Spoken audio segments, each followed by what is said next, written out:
Well, good afternoon.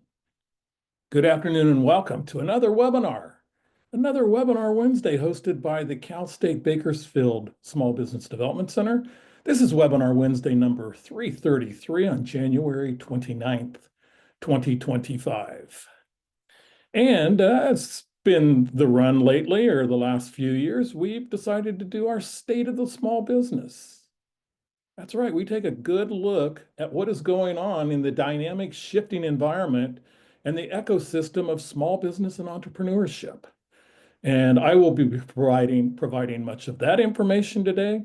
We will also have an overview of the CCAP, which is the California Contracts, Acquisitions, and Procurement Conference, or Expo.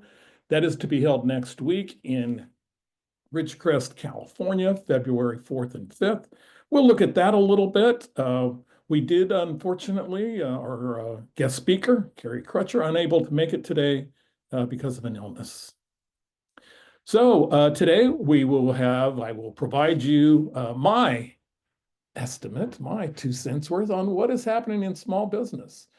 And whereas our main focus will be on Kern, Inyo, and Mono counties, the small business, state of the small business obviously could extend over many parts of our Central California region that I just went over, those 13 counties, and also other areas where maybe even throughout parts of California. So we will actually be providing, and then providing information on a lot of things and the dynamic changes that are happening in small business.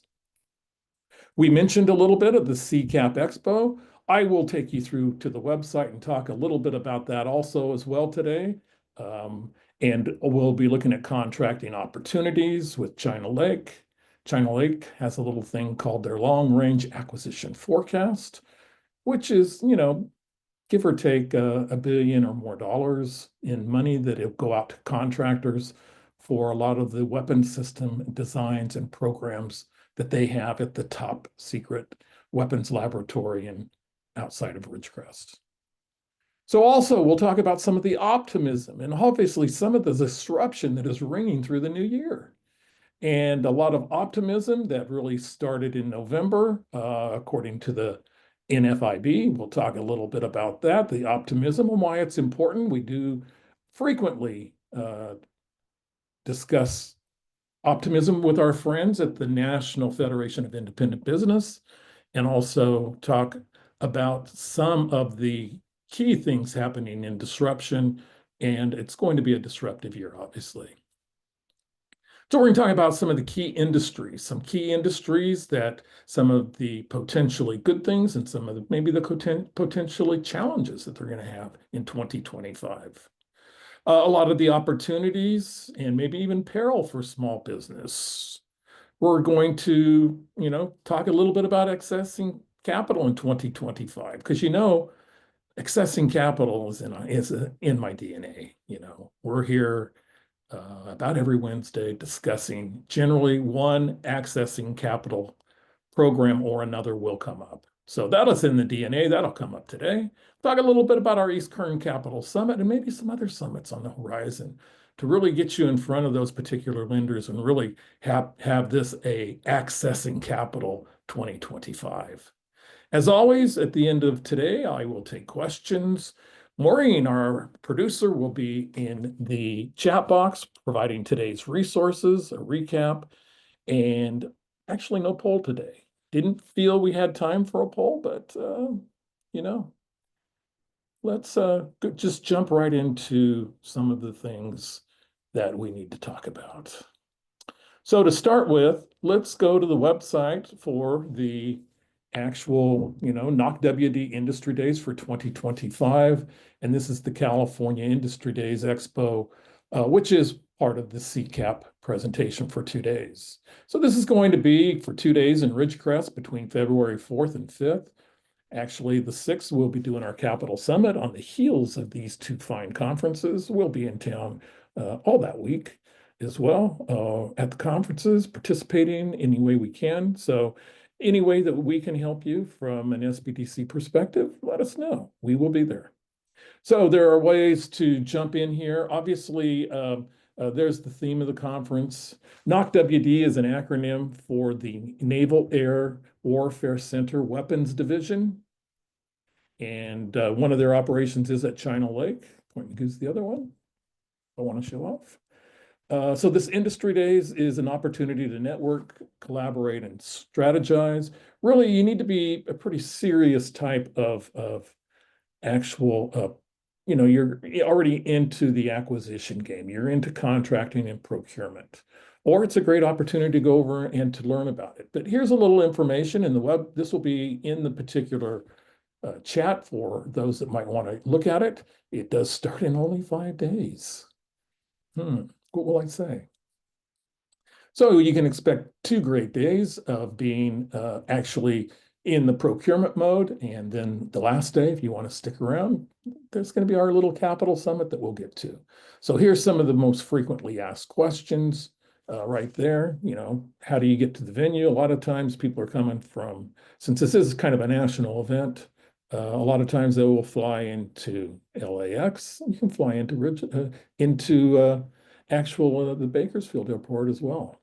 There you can see information on payment and accommodations and things like that. So without getting too deep into something that I'll know more about next week, that is the information that is going to be there. Sorry, Carrie's not here to be able to provide you more information, but there's the site and a little bit of the information. You can go check out the ticket prices on Eventbrite, and that link will likely be in the chat box as well sometime today. So that's a little bit about the actual NOCWD Industry Day CCAP Expo that will be going on. So one of the things that we're going to kind of start off with is the optimism that has been rising. I did quote earlier the National Federation of Independent Businesses. And what they're saying is with their Optimism Index, which is typically, we'll show it to you right there. There's their Optimism Index. It's basically based on 10 survey indicators. So they don't send you a question how you feel optimistic about your business in 2025.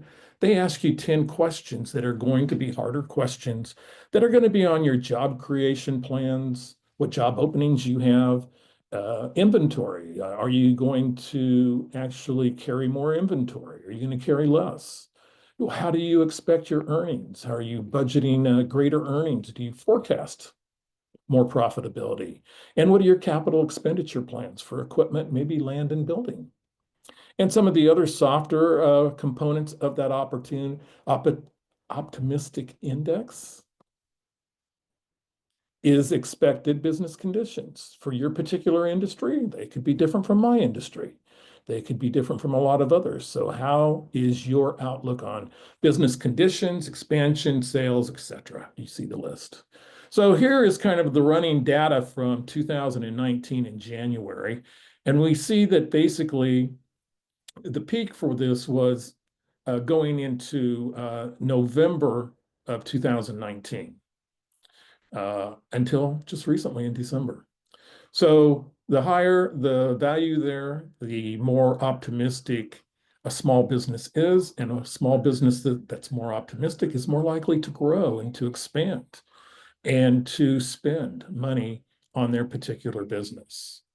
So in seeing that and a lot of the opportunities, it's just the small businesses are excited and they are optimistic about 2025. So going a little bit back here on some of the things that the NFIB survey also said was the net percentage of business owners expecting the economy to improve rose in December to its highest level in the fourth quarter since 1983. So yes, 42 years or 41 years plus, it is at the highest level. Small businesses are feeling good. The share of those who believe it's a good time to expand has never been higher since February 2020, and we all know what happened in March 2020. Small businesses are especially celebrating the fact that there is going to most likely be less regulation. And it's that bureaucratic regulation and paperwork that prevents projects is one thing that they are really optimistic in seeing. So if we jump over the values and go to the chief economist, Bill Dunkelberg for the NFIB, the expectations for economic growth, lower inflation, and positive business conditions have increased in anticipation of pro-business policies and legislation in the new year. So last year, we talked a little bit about some of our optimistic clients. I always think it's good if you're going to be talking about the next year to really fully realize what happened in the previous year or the previous years before that. History is a great indicator of what's going to happen in the future. So last year, we visited with 4 particular businesses in our 3-county region, the Sierra Mountain Center and also the Sierra Crest Real Estate and Gin Lakes Accommodations, and also Sweet Bites and Ice, along with Valley Pipe Fabrication.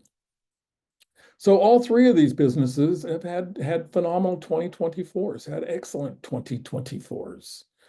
Emma Gassman for Sierra Mountain Center, who was just taking over the business from a true legend, S.P. Parker, who built that Sierra Mountain Center into a great destination market. The Mortons, Don and Lynn, took Sierra Crest Real Estate and June Lake Accommodations to new heights. Actually, they were awarded our Resilient Business of the Year coming out of the pandemic for the entire 13-county Central California region. And Sweet Bites and Ice was able to expand from a mobile vendor into a brick and mortar location in downtown Bakersfield next to the Maya movie theaters. So, oh gosh, it's lunchtime. You had to bring Sweet Bites and Ice. There's the cheesecake pieces folded inside crepe and strawberries. It's really lunchtime, and I am that cruel of an individual to share that with you. But also, the 4th business was Valley Pipe Fabrication, which was started by Ivan and Gabriela Aiello many years ago in the driveway before they graduated to the garage of their residence in Tehachapi. This manufacturing fabrication business grew tremendously based on delivering, what the customer needed and reaching out, and through their hard work and recognition and a lot of their efforts rewarded in this in 2024. The 2024 Central California Business of the Year. So really, there was a lot of optimism going into last year for a lot of our clients. There's a lot of optimism going into 2025 for a lot of the small businesses that are out there. And so really, there's a good reason to be optimistic. So we'll look at and going through, in some of these slides coming up, you're going to see basically somewhat of a SWOT analysis. You're going to see some of the strengths that are happening out in our economy for small business. We're going to see some of the weaknesses. We're going to talk about some of the opportunities and some of the threats. So let's look at 4 particular industries to kind of start things off. So these 4 particular industries are going to be food and beverage, retail, defense, and we'll just talk a little bit about construction. I don't have any hard and solid data about construction. I just have a common sense feel, and I'll give that to you now. And after losing maybe 12,000 homes in Los Angeles and having a homeless problem and not being able to build enough homes in our communities in California for a significant amount of time now, something has to give in construction. And, if I'm a betting man, which occasionally I am, I'm betting that construction is going to potentially be booming.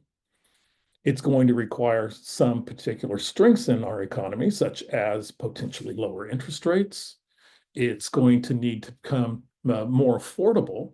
And by more affordable, that not only means the land, but also the building cost and materials.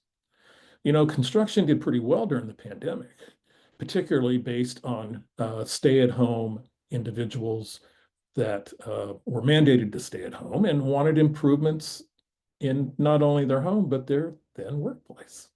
So construction boomed, but really, since new construction of housing units in California has been lagging.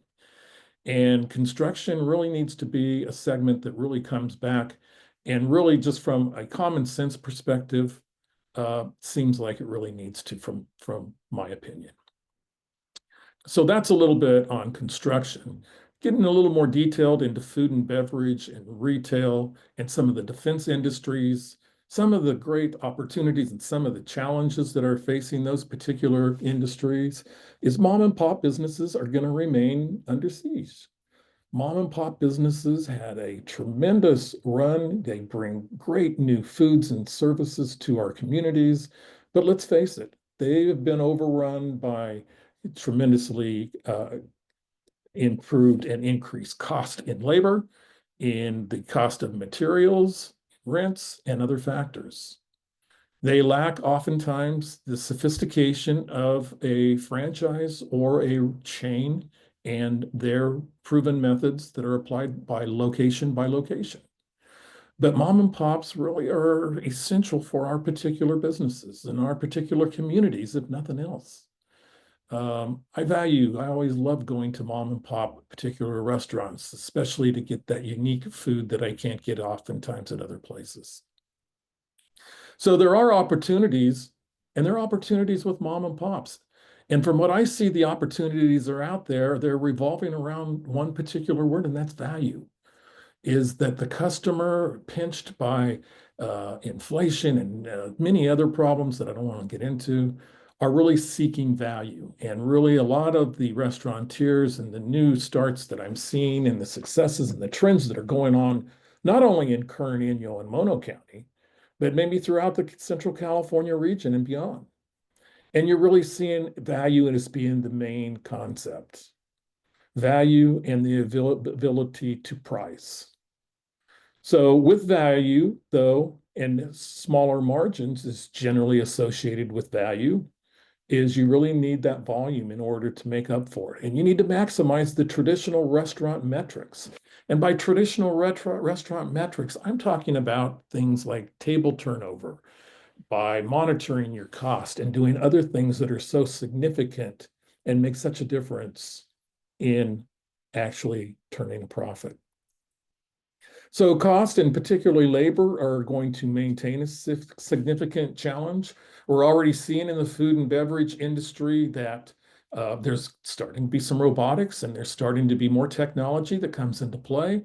Usually those are going to be with the larger players. Again, it's going to be your fast foods, your chains, and also your franchise type businesses that are going to lead in that particular area.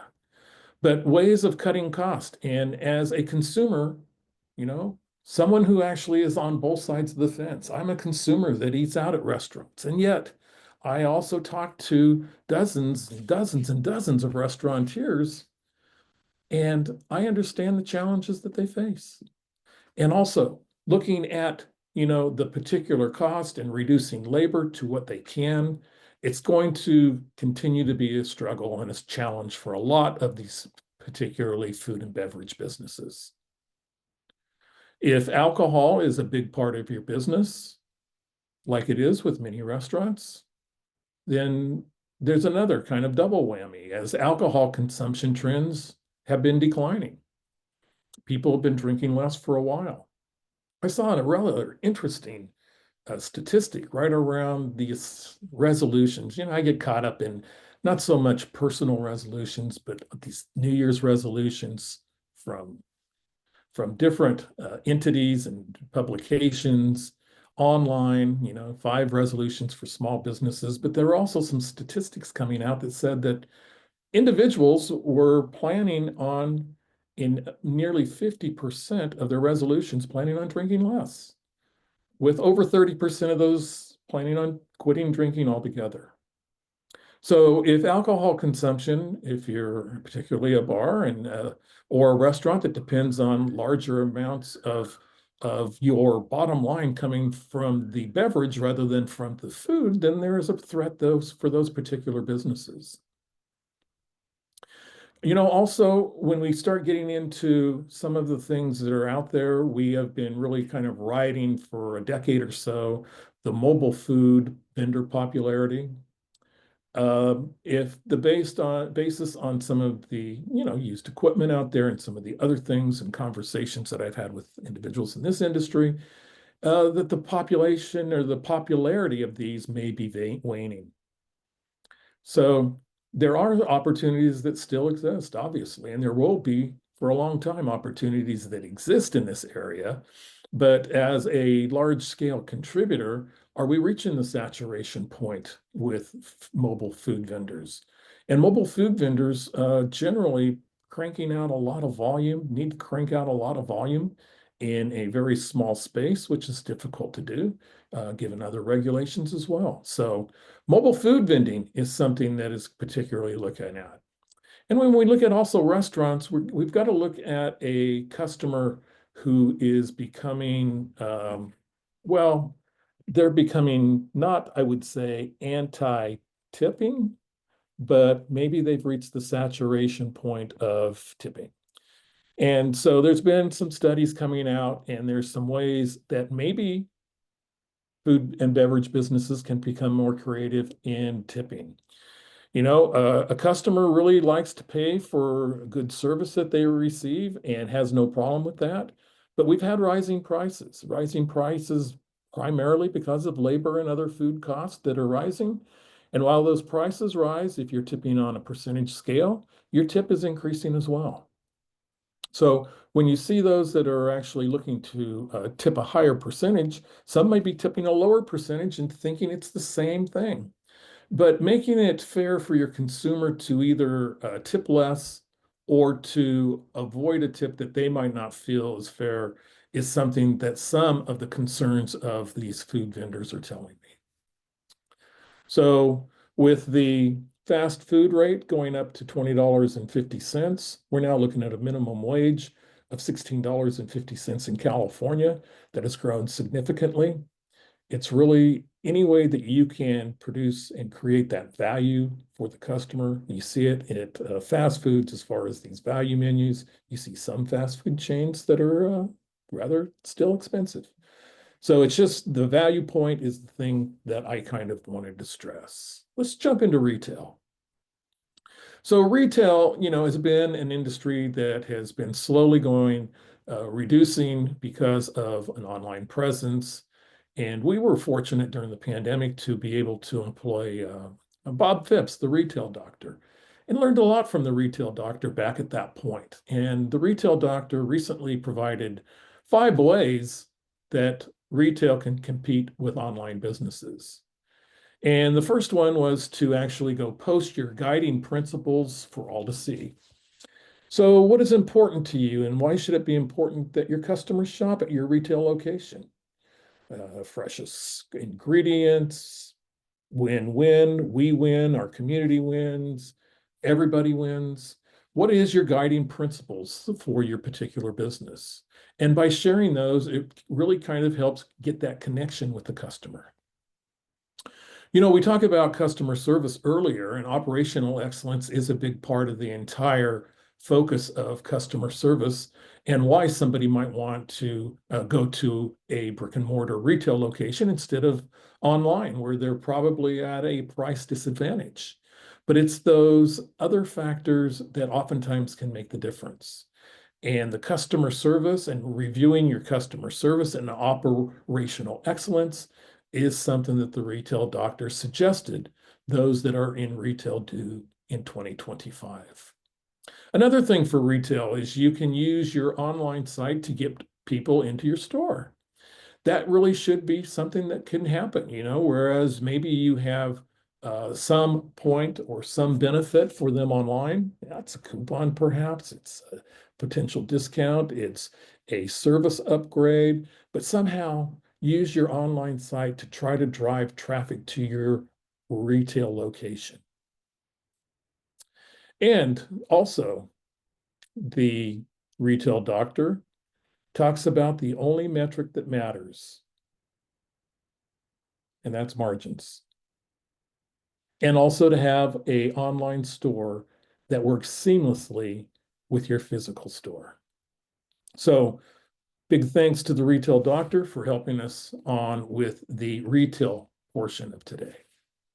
So on our state of small business, I'm talking about being in an event next week, and we were talking about a little bit about the defense industry.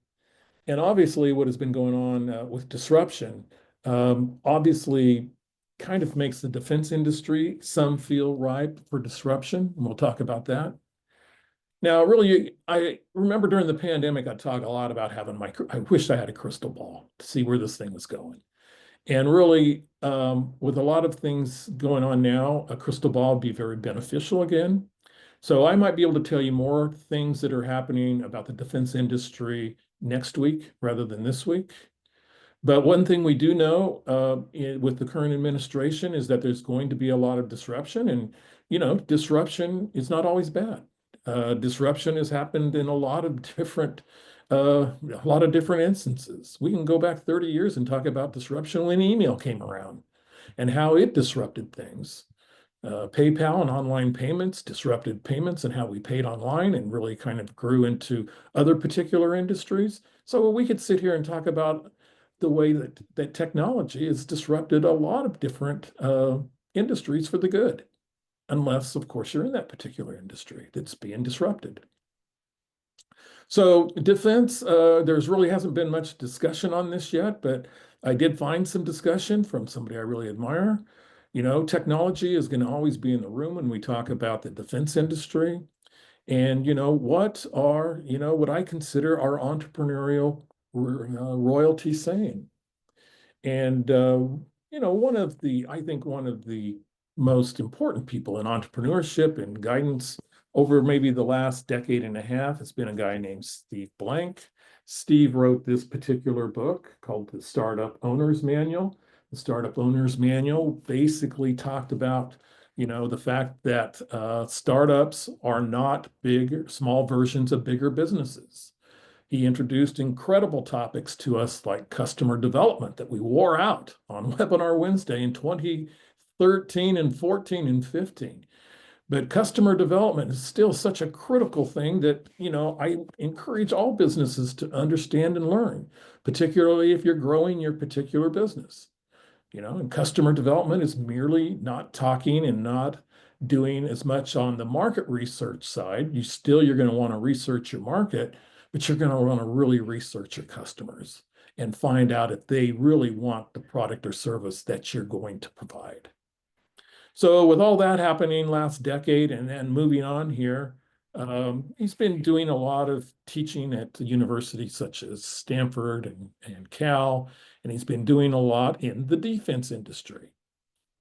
So in an email that Mr. Blank sent out in December, and with a lot of the things and programs and classes that he had been teaching, kind of one is War on the Rocks, and it talks about the disruption that is going on with technology and why the US needs to really disrupt the defense industry. So in his email, he pointed back to a World War II outsourcing of weapons development to civilians was a critical component of winning World War II back in the 1940s. And so along with that, there was an office that was created called the Office of Science Research and Development. And Mr. Blank suggests creating an Office of Rapid Development and Deployment modeled after that office. And he's basing it on the premise that a lot of companies out there, such as SpaceX, he'll give you a list of 10 or 12 others that have proven that they can deliver products at speeds unmatched by current federal contractors. Also pointed out by him or by others is the fact that with now basically, 2 years that the war in Ukraine has been going on, or are we approaching the third year?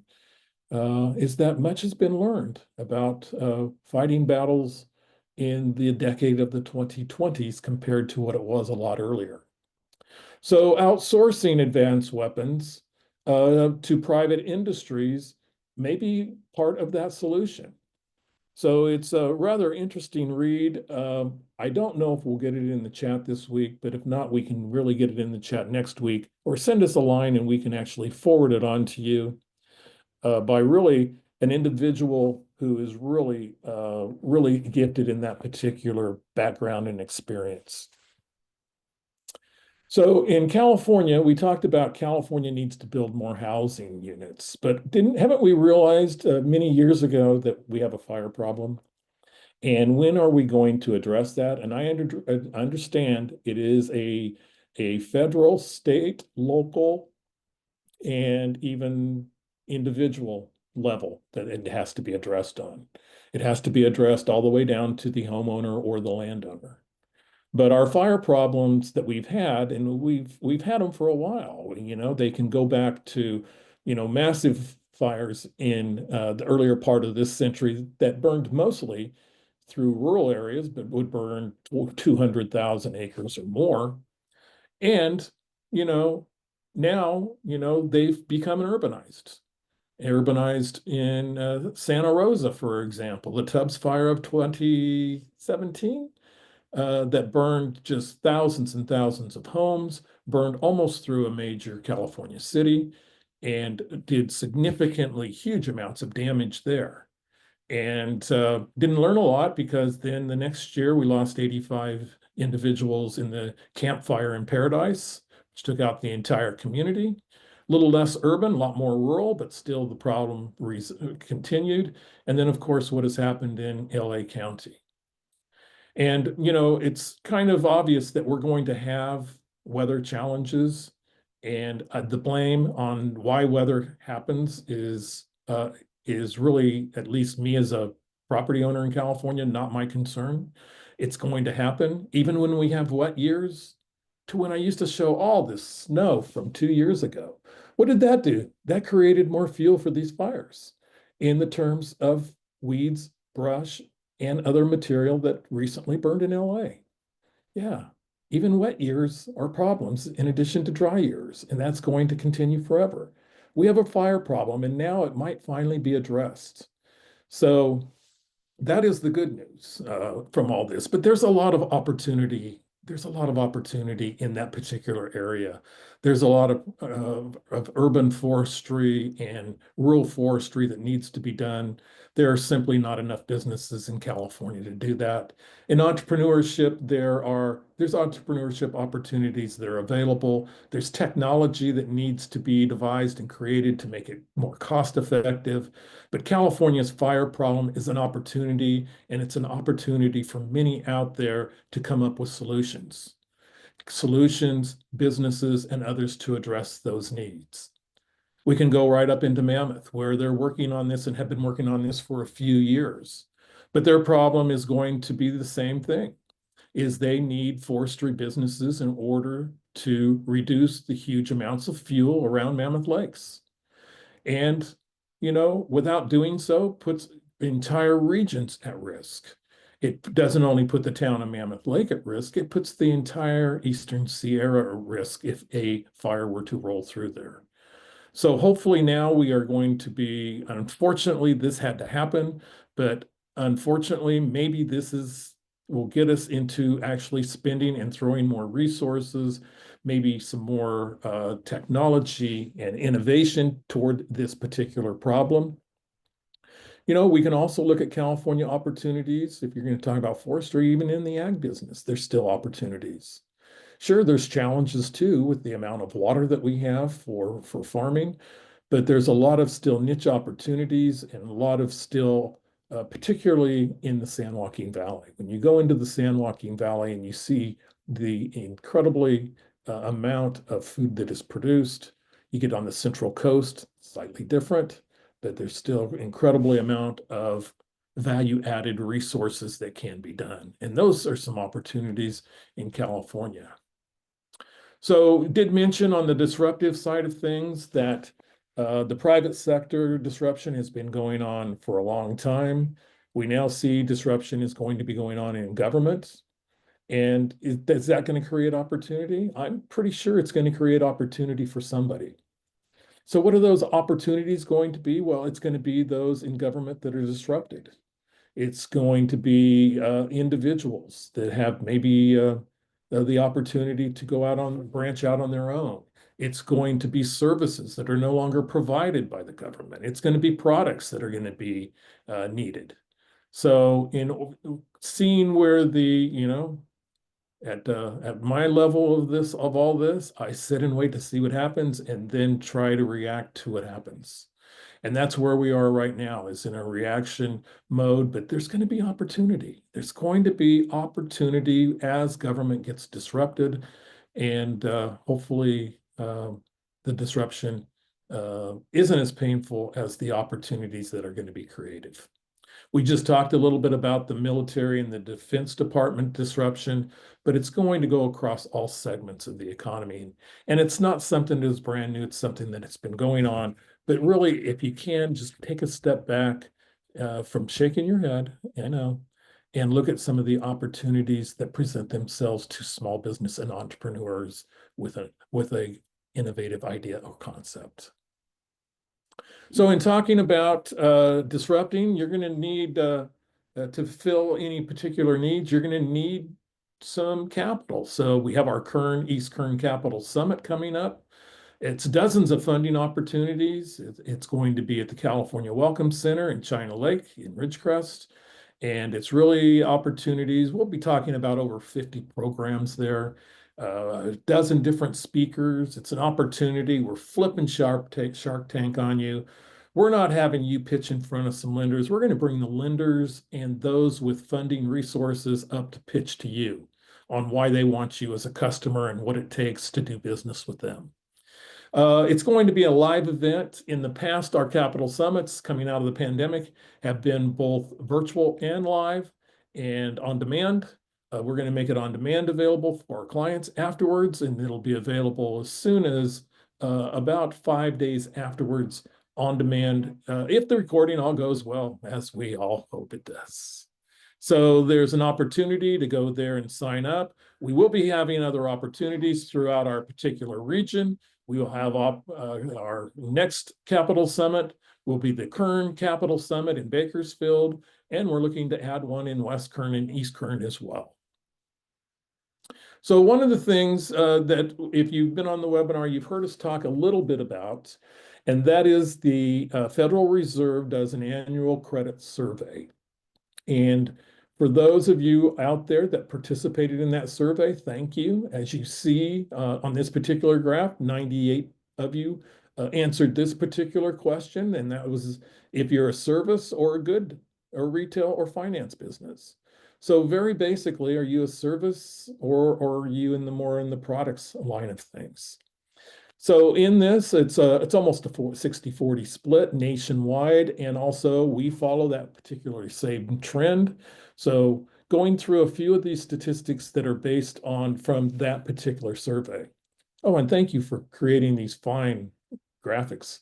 Everybody knows I can't do this.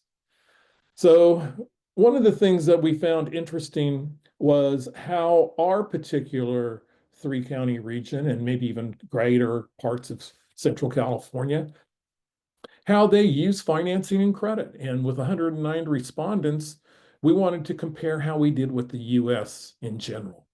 So with this, we get a large enough sample size to provide a lot of information. A few of the things that really stick out here is we're much more likely to use credit cards or not to use external funding at all.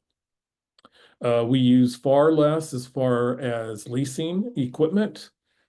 Trade credit is about the same, but look at the difference in the lines of credit. And really, a line of credit for an existing business, particularly one that is seasonal, is such an important commodity to have. It is really, really critical. So our credit cards and our lines of credit really kind of show through there. Really, here is another aspect of things that are a little more worrisome. And that are the number of businesses that did not apply for a line of credit or a loan or an MCA. And we'll get to the MCA part in just a second. That's a merchant credit account. It'll be done through a financial technology institution, FinTech. And so let's look at just a few things about knowing your interest rates for these particular products. So if you're in this example going to borrow $50,000, you'll have some fees that are added, maybe loan origination cost, maybe some other things. Prepaid interest will be in there, and the key thing in there is prepaid interest. You're going to be charged for your interest amount up front. So if you pay it off in one day or the 20-month term, you're still paying the same amount. It will affect your real annual percentage rates. So if this one was paid off over time, it would be 49.49%. Now, the reason we use these particular numbers is that you're given a loan amount, you're giving the fees that are going to be added, and that could be an origination fee. It can be also some loan documents. Who knows what's in those fees? But one of those things that will be in those fees in many and most cases is going to be the prepaid interest based on you paying it over 20 months. And if you pay it over 20 months, you'll be paying really a high interest rate. So that's important to recognize. And there are ways to figure out before you get into these type of arrangements how much you're going to be paying. Sometimes the best loans that are the ones you don't get. So really doing your math and figuring out what that annual percentage rate is going to be is really beneficial to you and letting you know what you're going to be paying. I mean, we used to badmouth credit cards back in the day. I would talk about, geez, oh, yeah, you don't want to go do a 24% credit card. There's cheaper money out there than that. And oftentimes a 24% credit card is a good deal. So there's your 49%. So what would happen if you said, gee, I'm going to pay it off in 10 months. I didn't know it was 49.49%. Your APR balloons then to higher amount, and you would be paying back a far much greater amount. So that's it on the FinTech side of things and credit. What I'm going to do is just ask if anybody wants to participate in some of the questions. So let's get into some questions. I think that there's some great industries and some great discussion that we can have regarding what's going to happen in 2025. And we aren't ashamed to take credit questions if you have a question. So let's just go review what Maureen has put in the chat box.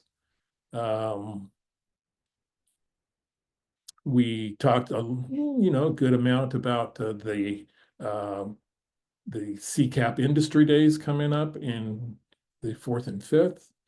Our East Kern Capital Summit coming up on the 6th. Ways to grow and transition your business. Sign up as an SBDC client. So I don't see any particular questions in there.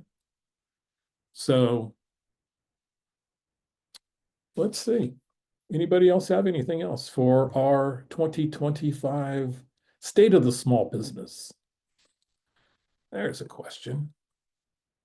Does agriculture, vegetable production include the food industry? So does agriculture, vegetable production? I think when we were talking about food and beverage earlier, and a lot of things, it was more dining, catering, food and beverage. Agriculture, I think, is a little bit separate. I think your vegetable production is not considered food in the particular food and beverage industry as we used it today. We use the food and beverage industry more in lines of retail food and beverage. So that would be your restaurants, it would be your catering companies, it would be your food trucks, it would be other types of businesses that are in that clarification. Now, I think that there's some great opportunities. I think there are great opportunities in agriculture that we really need to explore with value added in taking the vegetable production that we have in particularly Kern County and see how we can add particular value to it and sell it at a higher cost. I think California agriculture for too long has been dominated by the farmer getting the smallest part of the share despite doing the majority of the work. So it's always seems like the middleman or the retailer that has been having increased or larger shares. So how do we take a agricultural product, a vegetable product, and actually increase its value or provide, greater value? We've seen a lot of that happen in the almond industry already with particular products such as almond milk, for example. Even though it takes away from a lot of your dairy farmers, but a lot of the other almond products that are out there that are actually being created and used. Okay. Anonymous asked, I created an LLC with a registered agent in Sacramento, but do I have to use my personal address for the BOI?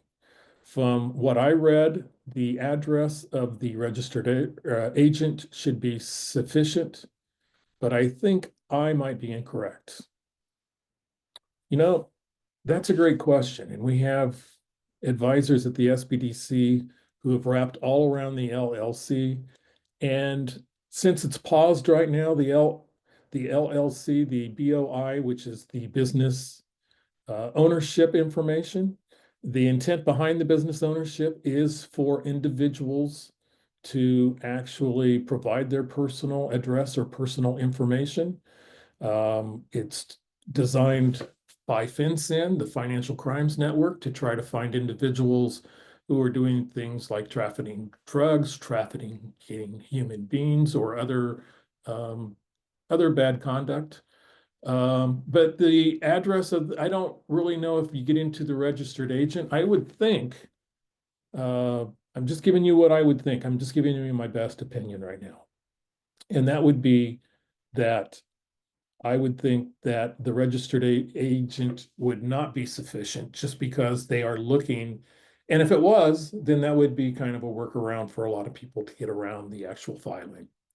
And so if you would like, I could have one of our advisors from the SBDC who have maybe encountered that particular issue contact you.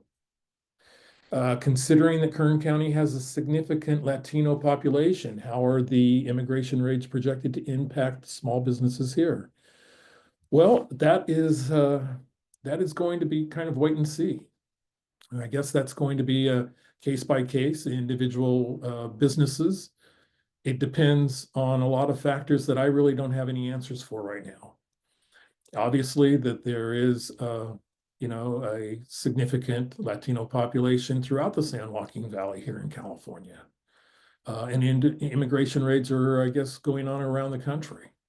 So how would it impact businesses here? I guess it depends on the particular type of business, their hiring practices, the types of employment that they provide, and they will actually have, there will definitely be impacts, and it'll be felt hard. And hopefully, those that are providing that are providing their best services and a resolution and solution for all is figured out. So what specific deregulation activities does the NFIB think will help small businesses? I don't personally see an overregulation for my business. Is it more inflation and more struggles to find workers? Okay, so obviously a couple of big issues, inflation and also finding workers, employment. Continues to be throughout our Central California region a particular problem. I think overregulation gets into a lot more of the other industries that you get into, such as agriculture, and you're getting into construction, and you're getting into things being built. But obviously, overregulations could have been our last question, or a question with the business ownership information. Maybe that's by some considered to be overregulation.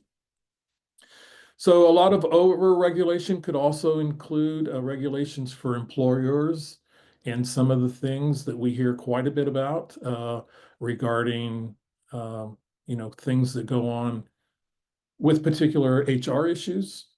So, and I do agree with you that inflation and struggles to find documented and other workers is a big factor. Okay, good questions. Even some I can answer. Last chance to get a question in. go back and check the chat to see if we've received anything there. Do you know until when the BOI FinCEN regulation is paused? Right now, it's anticipated that the business ownership information filing, which is a filing that is for businesses that have an entity, such as a S corporation, a C corporation with generally fewer than 20 shareholders or 20 employees, and also other types of industries that require some filing with the Secretary of State. So those are the ones that need to file the business ownership information. There is a court injunction that I believe the date is going to be March, is when it's going to, I believe it's early March, when it is going to be viewed as constitutional or non-constitutional. Obviously, this comes out of the office of, I believe, the Attorney General or maybe some other cabinet post. And having a different administration, it might seem that this is a particular issue. So a lot is waits to be seen. At the SBDC, throughout the last year, we encouraged people to file the business ownership information report because it can produce penalties up to $16,000 a year. But really, some are wanting to do a wait and see approach and see if it is viewed to be constitutional and if it is going to be upheld and be mandatory. So right now, if it is upheld and considered to be mandatory, that can actually happen. And within 5 days, you could actually be out of compliance and be subject to fines. So you really need to stay close to the vest, and we'll be following that closely here on Webinar Wednesday for sure. Okay, I think that's it. That's it for today. Another year off to a great start, right? What a year, great time to be an entrepreneur. Okay, so we will be back next week on Webinar Wednesday. We'll be back with webinar number 334. We will be back and hopefully we will be off to a great year. So for our producer, Maureen Busher-Dang, and all of you great entrepreneurs out there, keep up the good fight. We'll see you next time, everybody. Goodbye.